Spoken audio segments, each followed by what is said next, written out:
Hello guys, I'm Tom, and today we'll be exploring what Howlett is. One of the strangest, creepiest, and most mysterious creatures we've seen in the new movie VHS 94 is the monster featured in the short titled Terror.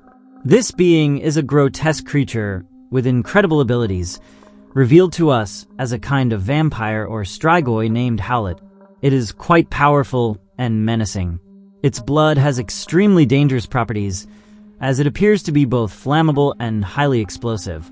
This being is captured by a group of extremists who seek to make America great and patriotic again.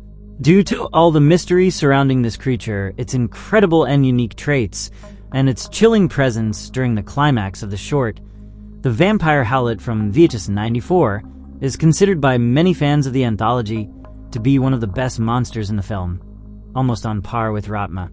That's why, in this video, I'll explain in detail the story and origins of the vampire from VHS 94. To do so, I'll provide a detailed summary of the segment where it appears, followed by a personal theory that might explain where this vampire comes from and what it actually is. I'll then discuss its physical appearance, what we know about its personality and behavior, as well as the little we know about its abilities and weaknesses. The short segment titled Terror begins with a group of men waking up to the sound of a loud alarm. They quickly head to what seems to be a large barn or a specialized vault. On the second floor of this place, one of the men grabs a rifle and proceeds to enter a small room adorned with wooden crosses and garlic cloves outside. Inside, we can hear Howlett begging not to be harmed and pleading to be let go. The prisoner, trapped in this room, begs for his life as another alarm sounds. One of the men, the group's leader, grabs a rifle and utters a strange phrase that essentially means the righteous will prevail. Then, he brutally shoots the man in the head, seemingly killing him. After this, the men leave the area. The leader, belonging to this extremist group known as the First Patriots, delivers a speech claiming that America is sick, corrupted by a cancer.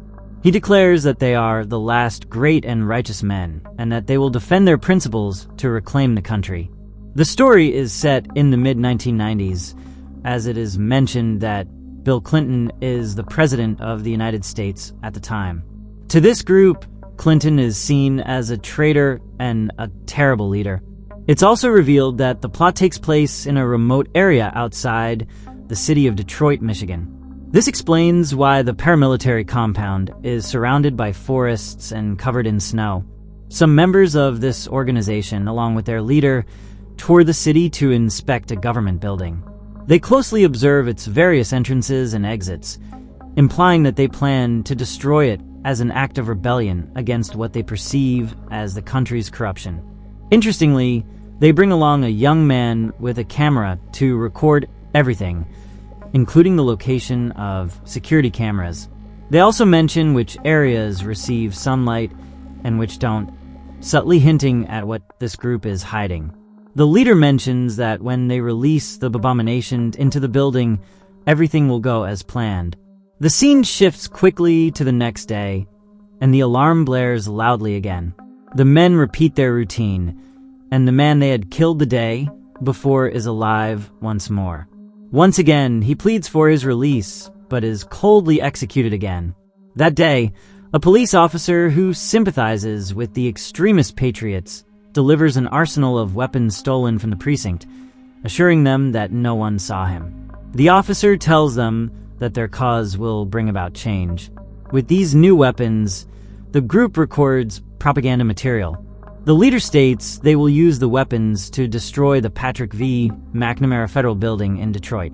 A police officer asks the leader if he is sure their weapon will work. The leader admits they haven't tested the creature in a real situation. The next day, the alarm blares again. This time, the men take the prisoner's body after killing him and collect his blood in a plastic container. The leader warns them not to let the blood touch their skin, as they don't know what might happen. They then inject a small amount of this blood into a rabbit. Initially, the animal seems fine. However, at dawn, when sunlight hits it, the rabbit violently explodes like a powerful explosive. The men celebrate, confident that their weapon works perfectly. Later, the group throws a party to celebrate their success and what's to come. During the celebration, they drink and some become intoxicated, creating a chaotic atmosphere. At this point, Bob, the group's main cameraman, decides to check on his friend Steve, who is in charge of watching over the mysterious man they kill every day that night. Bob tells Steve to go into the place where the monster is held so they can have some fun with the creature, maybe urinate on it or beat it up.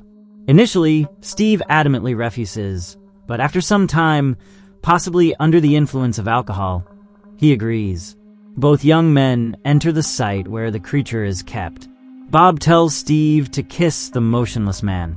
However, when Steve approaches the body and lifts it, the creature spits blood into his face, causing Steve to fall back and start coughing in disgust. The scene shifts abruptly to the next morning, where the leader and the other men wake up to discover the lifeless body of one of their companions, Terry. One of the men takes control of the large turret mounted on a truck, as everyone is terrified. However, the leader orders him not to do anything until he gives the signal. Strange noises begin emanating from the barn where the monster was trapped. Realizing that Steve was responsible for watching over the creature the previous night, the leader shouts, asking if Steve is there. At that moment, terrifying roars can be heard, and suddenly, a head flies out, horrifying everyone. Panicking, the man on the turret accidentally opens fire, killing several of the group. Eventually, Steve emerges from the barn, but he appears to be in a hypnotic state. The others yell at him to stop because he is covered in the vampire's blood. However, Steve doesn't respond, and when sunlight touches him, he explodes dramatically, injuring some of the survivors slightly. The leader, recovering, orders the remaining men to enter the barn and kill the abomination, as the creature will be free if they don't act before nightfall. The few men left enter the barn and start searching for the monster. Initially, they find nothing and only see static on the security camera screens, indicating that the vampire might have escaped. One of the men, horrified, notices the creature watching them from the darkness. Despite their fear, the men push deeper into the shadowy area of the barn to hunt the monster directly. Unexpectedly, the leader fires toward the upper part of the barn, but finding nothing, one of the men climbs the stairs. There, he is directly attacked by the vampire, which now reveals itself as a grotesque beast capable of opening its mouth in a manner similar to the Reapers from Blade 2. The monster grabs the man and kills him by devouring his face. The two remaining men, terrified, fire at the vampire. Believing they have injured it, the leader and Bob climb the stairs. However, the monster ambushes the men. Amid the chaos, Bob tries to defend himself but accidentally shoots the leader, severely wounding his leg. The vampire lunges at Bob and knocks him down, ripping his face off with its mouth. It then drags the leader into the small prison where it was previously held captive. There, the leader begins to pray desperately, which seemingly prevents the vampire from attacking him. However, when daylight hits the vampire, it explodes violently, bringing the short film story to a brutal conclusion. From here, I'll present a personal theory about this vampire and what it might truly be. I'll also describe its physical appearance, what we know about its personality and behavior, and the few supernatural abilities it demonstrates throughout the short film. Additionally, the short provides interesting details about the military group known as the First Patriots. They are not just extremists who believe their country has lost its values. It is also revealed that they are old-school conservatives and traditional Christians. This explains why, the first time they try to kill the vampire, the leader recites the phrase, "Blessed is he who takes and destroys the little one with a stone."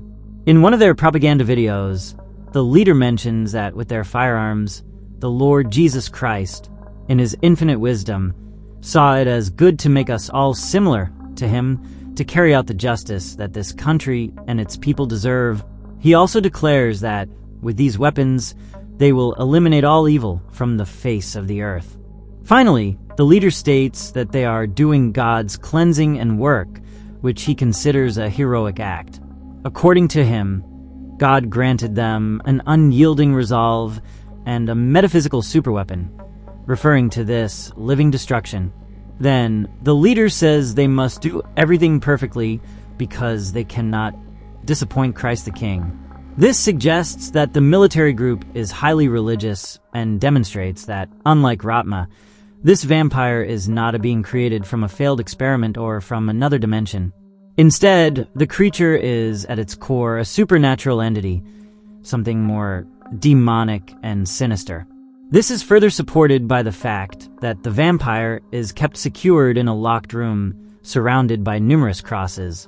These crosses seem to contain the monster and prevent it from fully manifesting as the abominable creature it truly is. Another intriguing detail is that the vampire does not attack the military leader when he captures it, as the man begins to pray.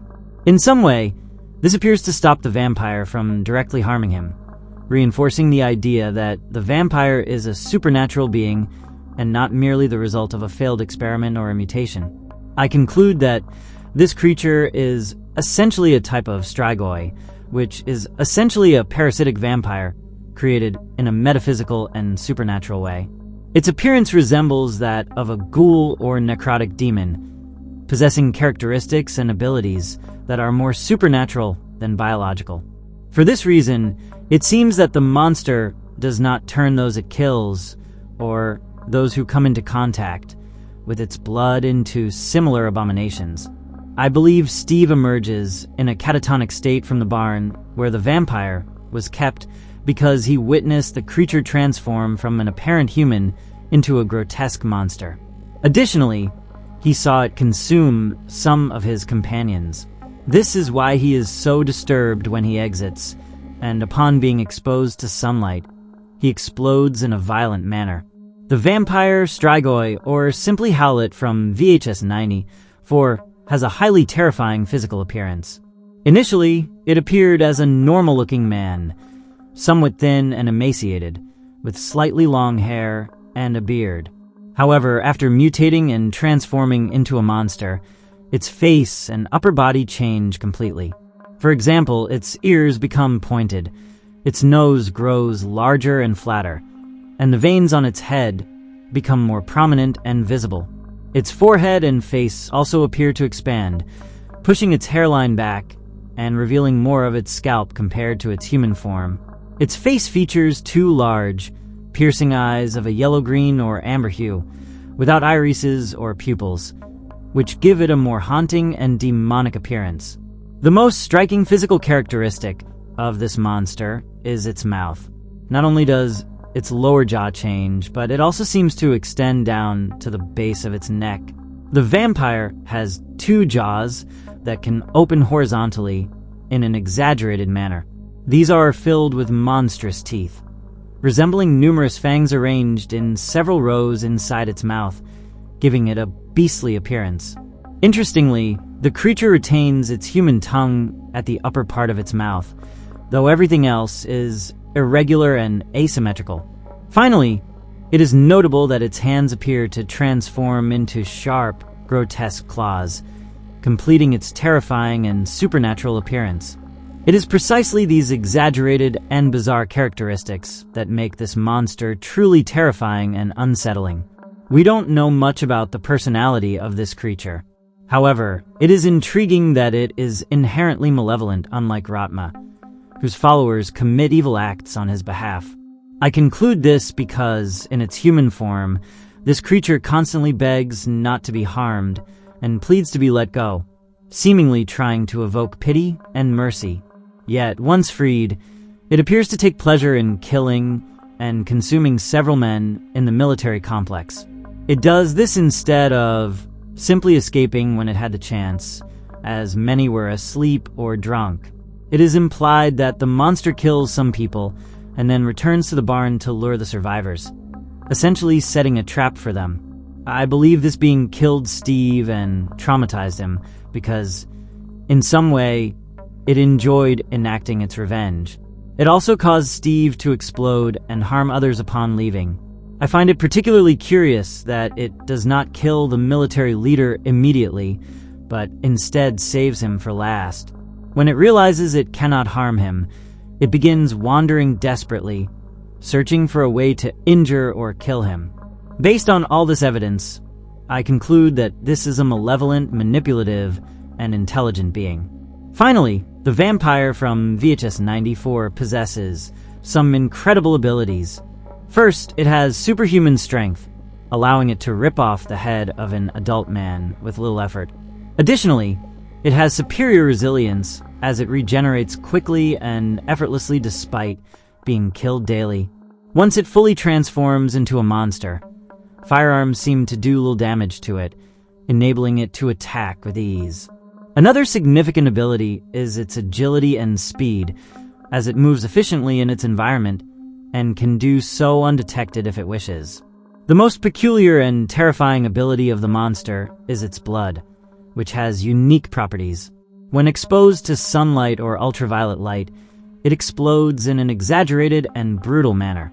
Furthermore, if its blood is injected into an animal and then exposed to sunlight, a similar explosion occurs. The vampire's only known weaknesses are sunlight, which can kill it and cause it to explode. Sacred artifacts, such as crosses, which seem to inhibit its powers and contain it. Prayers, which also weaken it to some extent, as they prevent it from attacking or killing those who are praying. And that's all we know about the vampire from VHS 94. Honestly, I think this monster is one of the coolest in the new VHS movie. Initially, I thought it was just a normal man the military group used for their propaganda videos. Then, realizing it revives every day intrigued me deeply. Finally, discovering that this creature is actually a type of vampire amazed me, especially with how the reveal was handled. I truly did not expect it. While the explosive blood quality seems rather bizarre to me, I genuinely liked the overall design of the monster. It reminded me a bit of the Reaper vampires from Blade 2, created by Guillermo del Toro, as well as Pennywise the Clown from the It remake, with its grotesque, multiple teeth and fangs. Because of the mystery surrounding it, along with how powerful and chilling it is, I consider the Howlett vampire from VHS 94 to be one of the best monsters in this new installment, second only to Ratma. But let me know your thoughts in the comments below. Did you already know about the vampire from VHS 94? Were you familiar with its story and possible origins? How do you view this creature? Do you consider it to be malevolent like I do? Or do you think it was simply rebelling against the men who captured it? Lastly, do you agree with my theory that this is a supernatural and more inherently demonic being, or do you have another theory to explain its existence? Share your answers to these questions and your general opinion about the Howlett vampire from VHS 94. As always, thank you so much for watching this video. I truly appreciate it. If you enjoyed it, give it a like and share it to support the channel. And don't forget to subscribe so you don't miss any of my new videos.